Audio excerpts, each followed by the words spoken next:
Hi, everyone. I'm Christopher Thornycroft with Redwood Logistics, and welcome to the Redwood Rundown for the week of March 14th, 2022.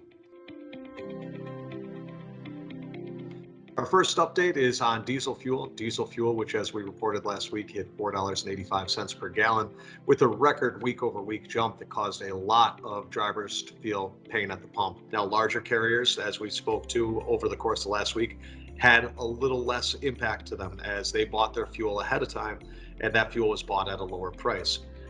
Now, this week, we're anticipating seeing diesel fuel rise over $5 per gallon and all the way up to possibly $5.10 per gallon on the DOE average. Again, that 25-cent spread that a smaller fleet absorbs from being pegged at a $4.85 per gallon cost is often very difficult, and it really does hurt those smaller carriers. Right now, we have contract rates and spot rates in balance. We had called for the switch between contract to spot to take place in March. We now have contract and spot rates both at $3.07 per mile.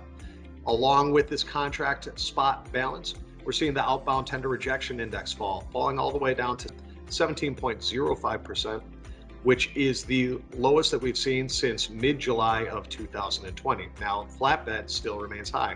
The flatbed OTRI, though it has fallen, is still at 35.44%, which means roughly 35 out of 100 loads are being rejected and sent back over to the spot side.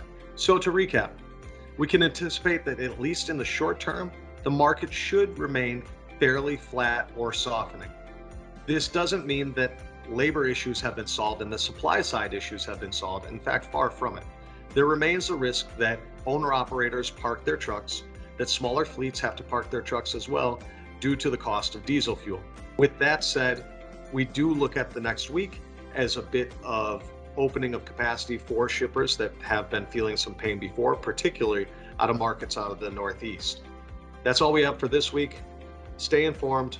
I'm Christopher Thornycroft with Redwood Logistics. This has been the Redwood Rundown. Thank you very much.